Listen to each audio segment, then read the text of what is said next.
भूर्भुवः स्वः तत्सवितुर्वरेण्यं भर्गो देवस्य धीमहि धियो यो नः प्रचोदयात्।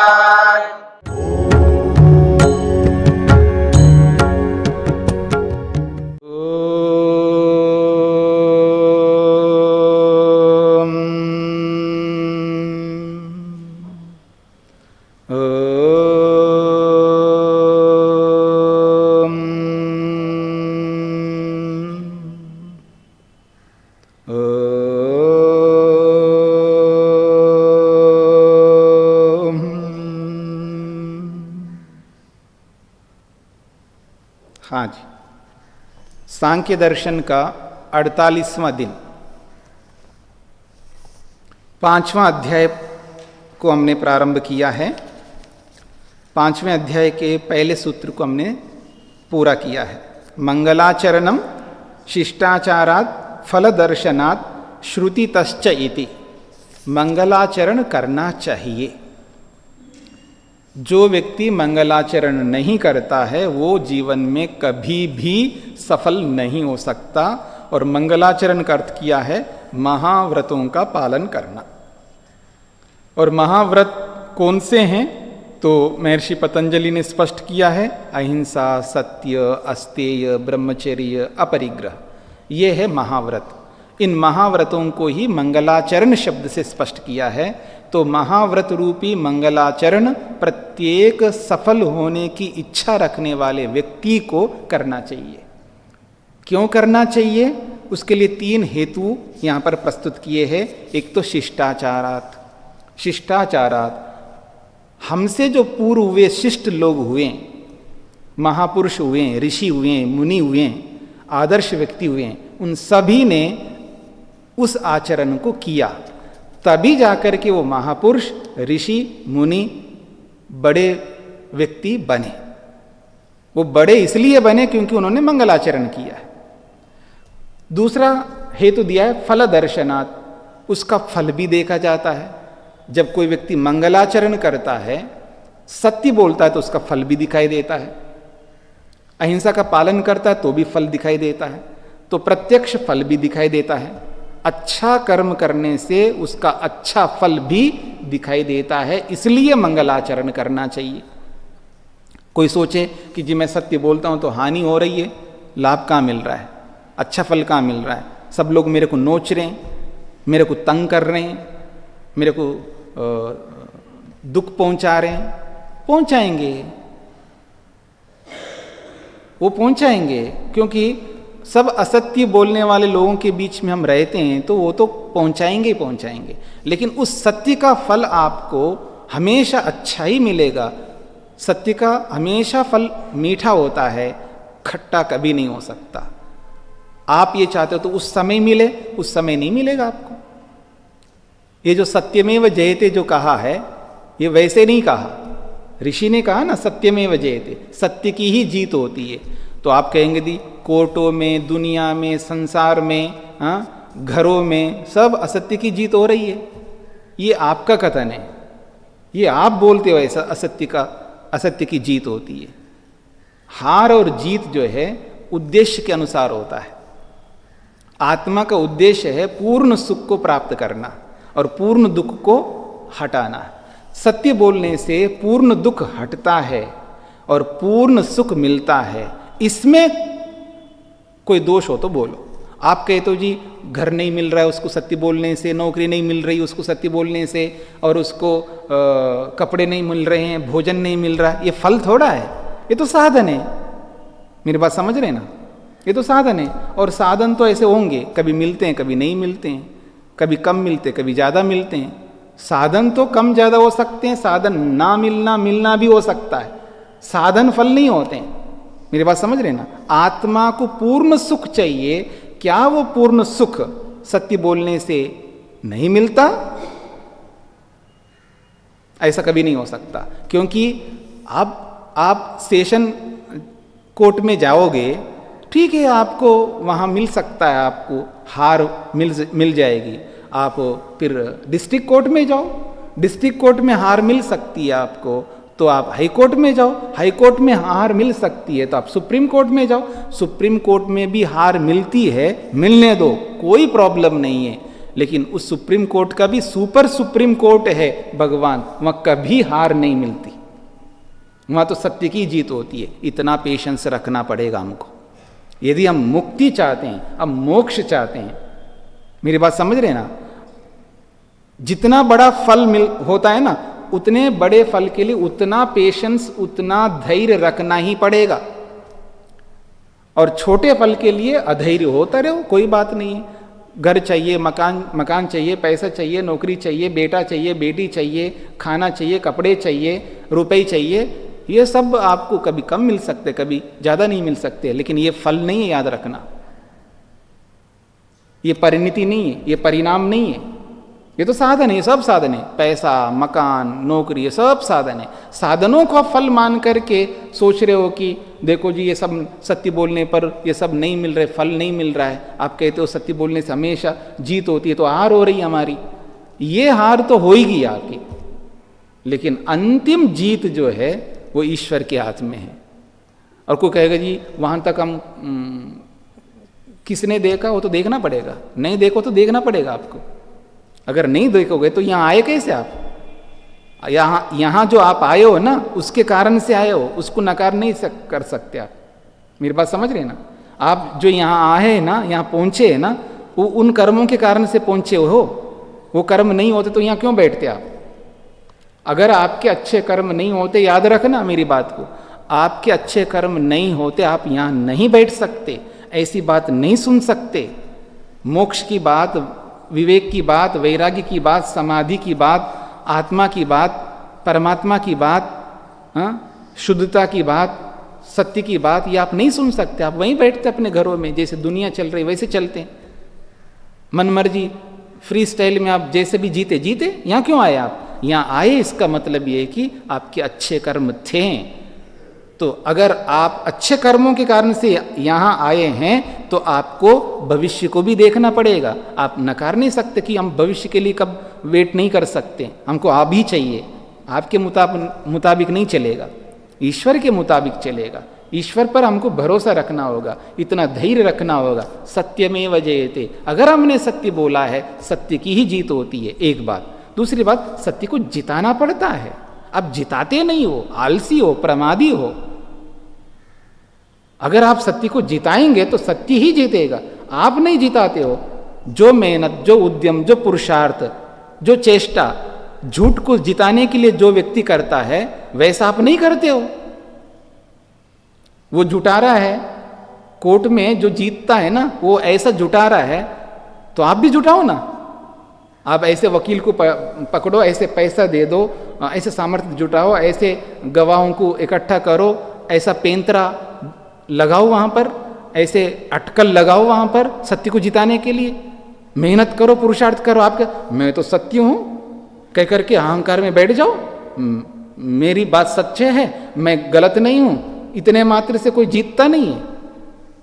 उसको जिताना पड़ता है सत्य को, पुरुषार्थ चाहिए, उसके लिए उपाय चाहिए, वो सारे लगाओ।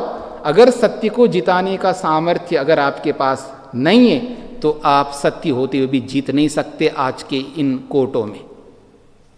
अगर आपके पास सामर्थ्य है, नहीं है, तो आपको सामर्थ्य इकट्ठा करना पड़ेगा।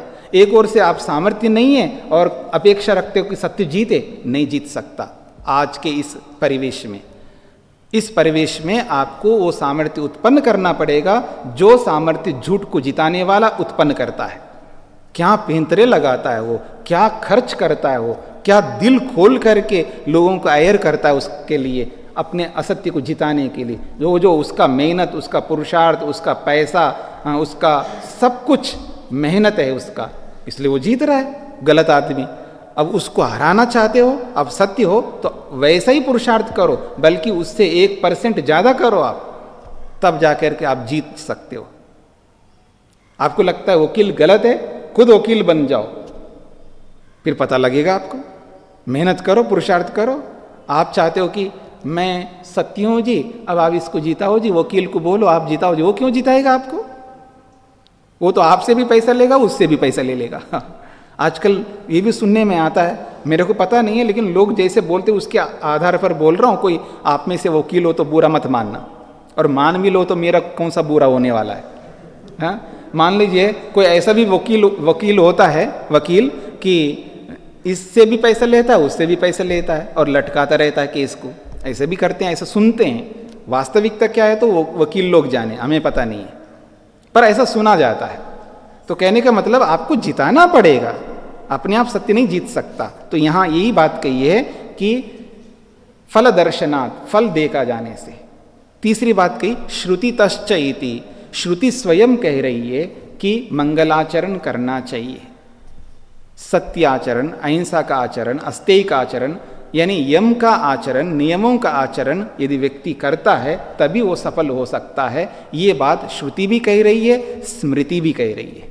ये बात यहाँ पर प्रारंभ हुई है पहले सूत्र में। अब आगे बढ़िएगा। भवतु मंगलाचरणम, मंगलानाम अहिंसादि कर्माणाम आचरणम शिष्टाचार। ठीक है, हम मान लेते हैं कि भवतु मंगलाचरणम, मंगलाचरण हो जाना चाहिए, कोई बात नहीं है। वो कौन सा है मंगलाचरण? तो कहते हैं अहिंसा, सत्य, अस्तेय, ब्रह्मचर्य, अपरिग्रह, इसी को शिष्टाचार कहते हैं। ये शिष्टों का आचरण है। कहते हैं तन मंगलाचरणम श्रुति विहितम च, और इस मंगलाचरण को श्रुति ने भी कहा है, वेद ने कहा है और वेदानुकूल शास्त्रों ने भी कहा है। परंतु फल दर्शनात्, आपने जो हेतु दिया है ना, फल दर्शनात्, वो जो दूसरा हेतु, बीच वाला हेतु, शिष्टाचारात हेतु हमें स्वीकार्य है, श्रुतितः, श्रुति ने कहा है वो भी स्वीकार है, लेकिन आपने बीच में एक हेतु दिया है फल दर्शनात्, ये हमें अच्छा नहीं लग रहा है, ऐसा पूर्व पक्षी कह रहा है।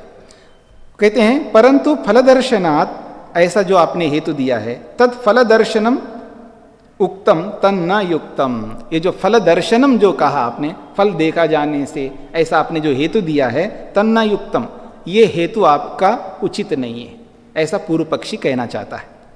नहीं मंगलाचरण रूप अहिंसादि कर्माधीनम फलम संपद्यते, वो कहता है मंगलाचरण रूपी अहिंसादि जो कर्म है उसके अधीन फल नहीं है।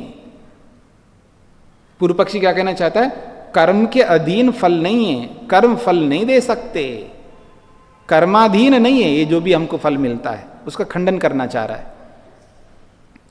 किंतु फलम तु ईश्वराधीनमेव, तस्य अधिष्ठातृत्वे ही जीवात्मानं फलम, जीवात्मानः फलम भुंजते, सही फल प्रदाता। तो कहते हैं ईश्वराधीनमेव, फल जो है ईश्वर के अधीन है, कर्म के अधीन नहीं है। तस्य अधिष्ठातृत्वे, परमात्मा के अधिष्ठातृत्व में ही, उसके स्वामित्व में ही जीवात्मा लोग जो है फलों को भोगते हैं। सही फल प्रदाता, क्योंकि वो परमात्मा ही फलों को देने वाला है। उक्तम च, और कहा भी ऐसा ही है वेद में, यम कामये तम तम उग्रम कृणोमि तम ब्राह्मणम तम ऋषिम तम सुमेधाम। वो प्रमाण भी दे रहा है वेद का।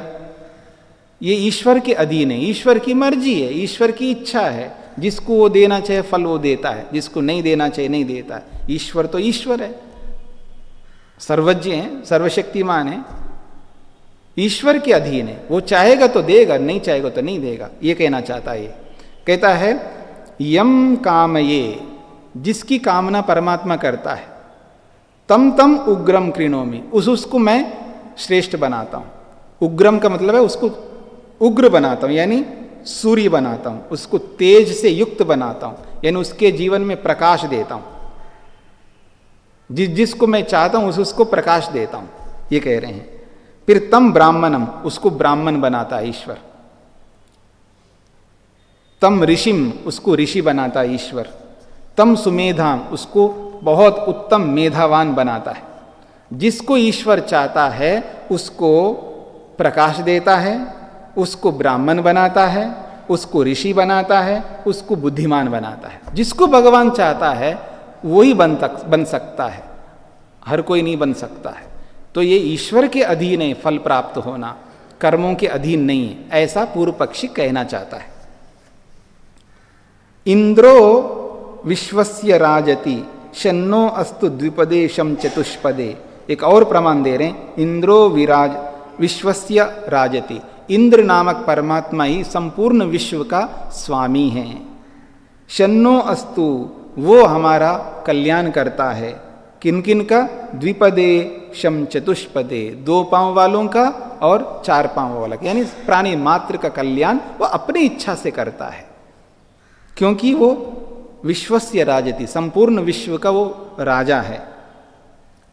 यो विदधाति कामान तत्कारणम, यो विदधाति कामान, जो कामनाओं का विधान करता है, जो इच्छाओं का विधान करता है, तत्कारणम, वही कारण है। यानी जो जो कामनाएं हमारे में आती है वो ईश्वर के कारण से आती है। जो जो हम अपनी कामनाओं की पूर्ति करते हैं वो ईश्वर के कारण से पूर्ति होती है। हम अपनी कामना की पूर्ति ईश्वर के कारण से करते हैं, कर्म इसमें कारण नहीं है, ऐसा पूर्व पक्षी कहना चाहता है। तो इसका सार ये है, पूर्व पक्षी ये कहना चाहता है कि कर्म फल नहीं दे सकते, ईश्वर ही देता है। कर्मों का कोई औचित्य नहीं है, कर्मों को वो नकारना चाहता है। मेरी बात समझ रहे हैं? कर्मों को नकारना चाहता है, ईश्वर जिसको चाहेगा उसको देगा। दुनिया में बहुत सारे लोग कुछ ऐसे भी हैं जो ये कहते हैं कि ईश्वर की मर्जी, जो ईश्वर की मर्जी में होगा तो पत्ता हिलेगा। हाँ, ईश्वर की मर्जी में नहीं तो पत्ता हिल ही नहीं सकता, ठीक है ना? ऐसा लोग कहते हैं। ईश्वर ने चाहा तो इसको ऐसा हो गया, मतलब ईश्वर ने इनको नहीं चाहा इसलिए इनको नहीं हुआ। इन्हीं को क्यों हुआ? कोई रिश्तेदारी थी क्या ईश्वर की उसके साथ में? देखो जी, इसको ईश्वर ने बचा दिया, सब मरे, इसको बचा दिया भगवान ने, उसके साथ दूसरों को मौत के मुंह में डाल दिया। उनके साथ कोई शत्रुता थी भगवान की, इसी को बचा लिया। भगवान की कृपा है, भगवान ने मेरे को बचा दिया है। हाँ, अच्छा हुआ मैं बच गया। भले आदमी जो मरे उसके लिए तो कुछ सोच। तुम भगवान को कह रहे हो कि मेरे को बचा दिया, लाख लाख शुक्रिया भगवान, हाँ मेरे को तूने बचा लिया। हाँ, दूसरों को मार डाला। भगवान ऐसा काम करता है क्या? भगवान ना किसी को ऐसा मारता है ना किसी को ऐसा बचाता है। भगवान का काम नहीं है ऐसा मारना और बचाना, ये तो मनुष्यों का काम है। मनुष्यों की गलती से कोई मर गया, किसी की गलती से मर जाता है या स्वयं की गलती से मर जाते हैं, भगवान इसमें कारण नहीं बनता है। नहीं जी, ये क्यों बचा है? अब आपको गति सिद्धांत को समझना पड़ेगा। गति सिद्धांत जो है ना वो समझना पड़ेगा। जहां एक्शन होता वहीं रिएक्शन होता है। एक्शन और रिएक्शन को समझना हुआ। जहां क्रिया वहीं प्रतिक्रिया। जहां क्रिया ही नहीं हो रही तो वहां प्रतिक्रिया क्यों होगी? मान लीजिए बाएं तरफ क्रिया हुई तो बाएं तरफ ही प्रतिक्रिया होगी, दाएं तरफ हुई नहीं क्रिया तो प्रतिक्रिया होगी नहीं। सामने क्रिया होती सामने में प्रतिक्रिया होगी, पीछे नहीं होगी। पीछे वाला बच जाता है क्योंकि बहुत पीछे बैठा है वो, और सामने में टक्कर लगी सामने तो सामने वाला मरेगा ना, पीछे वाला क्यों मरेगा? वहां प्रतिक्रिया नहीं हुई। अगर हुई है तो कम हुई इसलिए उसका हाथ टूट गया बस। कम प्रतिक्रिया हो तो कम हानि, ज्यादा प्रतिक्रिया तो ज्यादा। पत्थर जहां मारोगे दीवार पर, जहां पत्थर गिरेगा ना वहीं तो चोट आएगा, वहीं गड्ढा बनेगा, वहीं का सीमेंट हटेगा, वहां का पेंट हटेगा। दूसरा 1 मीटर दूर वहां क्यों सीमेंट हटेगा? नहीं हटेगा ना। तो जहां क्रिया हो रही वहीं प्रतिक्रिया होती। तो गति सिद्धांत को देखो जी, ये 5वें माले से गिर गया मर गया, ये देखो 10वें माले से गिरा फिर भी नहीं मरा। क्यों मरेगा जी? वो गिरा इसी तरह गिरा है कि वहां प्रतिक्रिया नहीं हुई है। शरीर में बहुत सारे मर्म स्थान होते हैं और मर्म स्थान में नहीं लगा तो इसलिए मरा नहीं। वो तो 5वें माले की बात है, खड़े खड़ा भी गिर जाता है ना, खड़ा खड़ा भी गिर गया और मर्म स्थान में चोट आई तो मर जाएगा। तो जहां क्रिया होगी वहीं प्रतिक्रिया, इसलिए गति सिद्धांत को समझना पड़ेगा। तो बहुत सारी बातें, इसलिए मैं कई बार बोला करता हूं साइंस को पढ़ना चाहिए व्यक्ति को। जो साइंस नहीं पढ़ता है, विज्ञान नहीं पढ़ता है, उसको बहुत सारी जानकारी नहीं मिल पाती है। हाँ जी, हाँ जी। तो हमें हर प्रकार की विद्या पढ़ लेनी चाहिए, कम से कम हमारे लायक विद्या तो पढ़ लेनी चाहिए, जो हमारे रोज रोजमर्रे का जो काम में आने वाली विद्या है ना, उसको तो समझ लेना चाहिए, पढ़ लेना चाहिए। इसलिए मैं कहा करता हूँ आदमी को खाली नहीं रहना चाहिए, पढ़ते रहना चाहिए। कई बार आदमी कंटाला जाता है, मतलब परेशान होता है कि कब तक पढ़ता रहूँगा, बूढ़ा हो गया हूँ, अभी भी पढ़ना हूँ, अभी भी विद्यार्थी बनूँ, रोज कक्षा में जाऊँ, नियमित रूप से बैठूँ वहाँ पर। परेशान होता है आदमी, और काम धंधा कुछ है ही नहीं उसका। कक्षा में नहीं आए तो बैठा रहेगा, टीवी देखता रहेगा, अखबार पढ़ता रहेगा, सोता रहेगा, और इधर उधर घूमेगा, और ऊपर से वितर्क उठाएगा कि वो कहाँ कर रहे हैं, पोती क्या कर रही है, अरे उसको बोला था वो मानती ही नहीं है। अभी तुम्हारा काम क्या है पोती के बारे में सोचने का? पोती के बारे में उसके पिता सोचेगा ना, उसकी माँ सोचेगी उसको क्या करना चाहिए। आपका काम अपने बारे में सोचना है, आप अपने बारे में सोचो ना, आपको आगे बढ़ना है। आपको जो सोचना था हो गया, सोच लिया आपने। इसलिए आदमी को खाली नहीं रहना चाहिए, पढ़ते रहना चाहिए, विद्या को ग्रहण करते रहना चाहिए, जानकारी प्राप्त करते रहना चाहिए, और जो अपने अंदर जो अज्ञानता है, मूर्खता है, नासमझपन है, उसको दूर करते रहना चाहिए। और जो दुख हम भोग रहे हैं नासमझ के कारण से, जानकारी के ना होने के कारण से, उन दुखों को हटाते रहना चाहिए और सुखी होते रहना चाहिए। ये वास्तविकता है। तो अब इसका समाधान कर रहे हैं। प्रश्न तो आपके सामने आ चुका है, प्रश्न स्पष्ट हो गया है कि पूर्व पक्षी ये कहना चाहता है कर्म फल नहीं दे सकते, ईश्वर ही देता है, ईश्वर की मर्जी है तो देगा, नहीं तो नहीं देगा, आप कुछ भी कर लेना, ऐसा पूर्व पक्षी करना चाहता है। तो अब उत्तर दिया जा रहा है, न ईश्वराधिष्ठिते फल संपत्ति कर्मणा तत्सिद्धे। अब कोई आदमी जिस रीति से, जिस पद्धति से बोलता है, उसको जब उसी पद्धति से उत्तर नहीं दिया जाता ना, वो उछलने लगता आदमी, उछलने लगता आदमी। जब उस उछलते हुए आदमी को आपको रोकना हो तो उसके अनुसार आपको, उसके अकॉर्डिंग आपको उत्तर देना चाहिए। इसको हम कहते हैं टिट फॉर टैट। जैसे को तैसा उत्तर दो तो तुरंत वो शांत हो जाएगा, नहीं तो फिर और उछलने लग जाएगा आदमी। अच्छा, आप ये कहना चाहते हो कि ईश्वर का अधीन है? हम कहते हैं ईश्वर का अधीन ही नहीं है, ये तो कर्म के अधीन है। तो यही कहना चाह रहे, न ईश्वराधिष्ठिते फल संपत्ति, फल की प्राप्ति ईश्वर के कारण से नहीं हो रही है। कर्मणा तत्सिद्धे, कर्मों से ही सिद्ध होता है, कर्म ही फल दे सकते हैं। आप कर्म नहीं करो, मजा ले, भगवान आपको फल दे। मेरी ओर थोड़ा देखिएगा, अगर आप कर्म ना करो, मजा ले, कोई ऐसा कह सकता कि ईश्वर फल दे देगा आपको? दे ही नहीं सकता अगर आप कर्म नहीं करते तो। आपने कर्म किया इसलिए फल मिल रहा है, तो फल कौन दे रहा है? कर्म दे रहा है।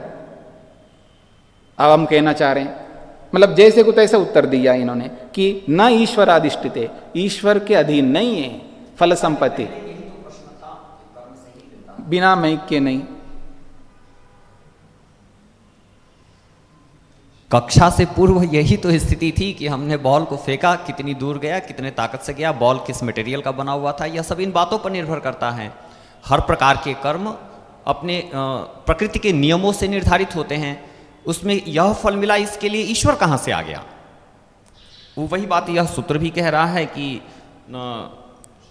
न ईश्वराधिष्ठिते अपितु कर्मणा तत्सिद्धेह, कर्म से ही। तो अभी मैंने पूरे सूत्र को तो बताया नहीं है, पूरा सूत्रार्थ बताऊंगा, पूरी भाष्य को आप पहले सुनो।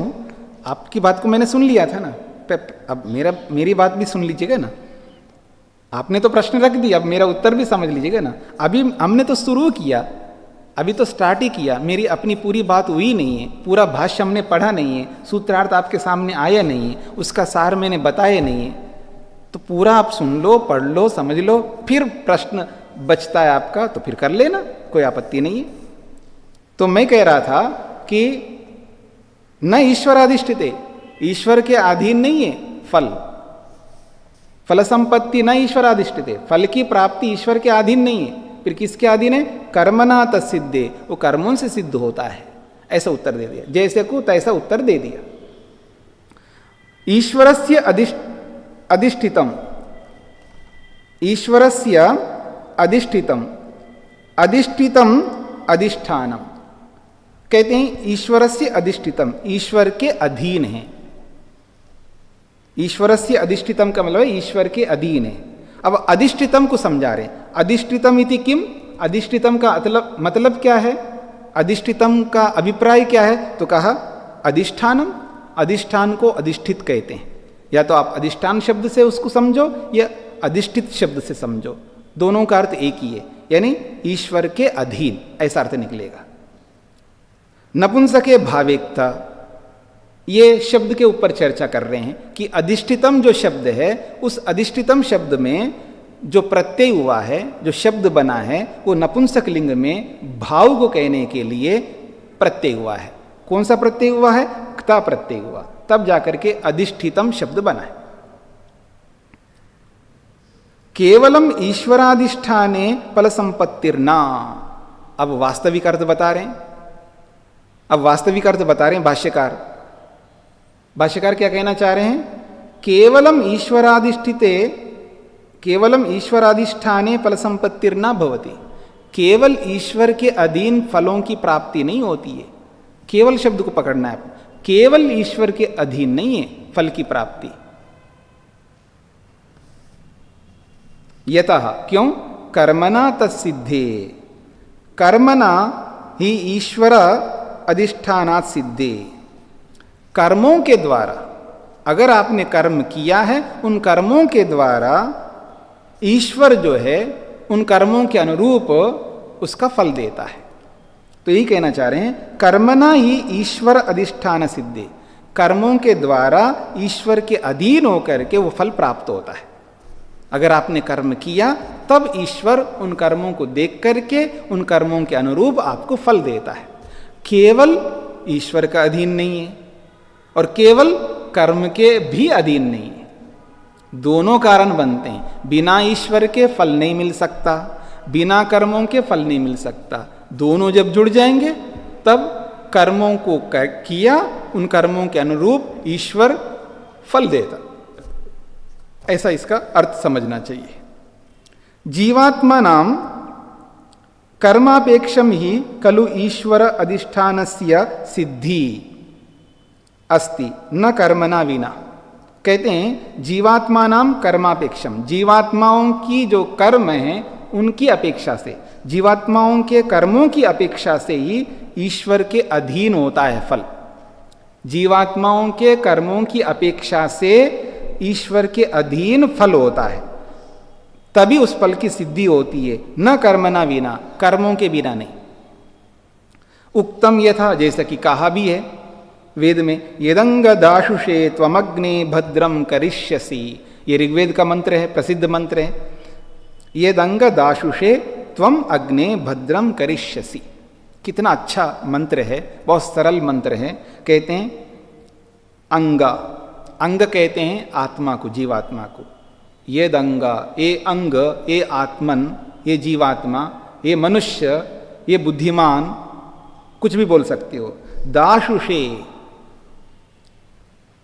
त्वम, त्वम दाशुषे, दाशुषे यानी देने वाले के लिए, जो देता है उसको ही भद्र आप करते हो। त्वम, त्वम का मतलब ईश्वर है। फिर अग्ने कहते हैं ईश्वर के लिए संबोधन, हे अग्ने, ये अग्नि स्वरूप परमात्मा, त्वम आप दाशुषे देने वाले के लिए ही भद्रम करिष्यसि, उसका कल्याण करते हो। इस बात को समझ लो, जो देने वाला है ना उसी का कल्याण करता भगवान, जो नहीं देता ना उसका कल्याण नहीं करता। हम क्या करते हैं, लेते रहते हैं, लेते रहते हैं, लेते ही रहते हैं, देते नहीं। लेना तो हमको आता है लेकिन देना नहीं आ रहा है। तो कह रहे हैं, वेद मंत्र कहता है दाशुषे, जो देने वाले हैं, जो देते हैं, दिल खोल करके देते हैं, जितना देना चाहिए उतना देते हैं, कंजूसी नहीं करते हैं, बचा के नहीं रखते हैं। सामर्थ्य रहते हुए भी सामर्थ्य से कम देता रहता आदमी, ऐसा नहीं, अपना सामर्थ्य को खोल देता है व्यक्ति, दिल खोल करके जितना देना चाहिए उतना देता जाता है। यदंग दाशुषे, जो देने वाले हैं, अपने सर्वस्व को देने वाले जो होते हैं, ऐसे लोगों के लिए हे अग्ने, हे परमेश्वर, तुम जो है भद्रम करिष्यसि, तुम उसी का कल्याण करते हो, और जो नहीं देता उसको कल्याण नहीं करते हो। तो ये क्या कहना चाह रहे हैं, आप कर्म करते हो तभी आप उसको फल देते हो। अगर आप कर्म नहीं करते हो तो भगवान फल नहीं देता है, ये बात कहना चाह रहे हैं। तो इस बात को बोल करके ये समझाना चाह रहे हैं कि कर्म वहाँ कारण होता है, उन कर्मों को देख करके ही भगवान उन कर्मों के अनुरूप फल देता है, ये बात कहनी चाह रहे हैं यहाँ पर। अब स्पष्ट हो गए? स्पष्ट हो गए जी? हे अंग, हे जीवात्मन, दाशुषे जो देने वाला है, देने वाले के लिए, त्वम आप यानी भगवान, भद्रम करिष्यसि, भद्रम मतलब कल्याण, भद्र करेगा, कल्याण करेगा। जो देने वाला है उसी का भद्र कल्याण करता है, जो नहीं देता है उसको दंड देता है। मैंने देने के लिए दिया था आपको, आपने तो देना बंद कर दिया है, इसलिए आपको दंड मिलेगा, वो दंड देगा। आगे बढ़िए। दाशुषे दत्तवते, मंत्र में जो दाशुषे शब्द आए ना उसको है दत्तवते। दत्तवते, दाशुषे का अर्थ दत्तवते, देने वाले के लिए, ऐसा अर्थ निकालना पड़ेगा। कर्म सूचना, और इस शब्द में कर्म की बात कही गई है, देने वाले के लिए, अर्थात कर्म करने वाले के लिए फल मिलता है। शांतिरंतरिक्षं शांति पृथिवी शांतिरापः शांतिरोषधयः शांतिः वनस्पतयः शांतिर्विश्वे देवाः शांतिर्ब्रह्म शांति सर्वं शांति शांतिरेव शांति क्षमा शांतिरेधि। ओम शांति शांति शांति।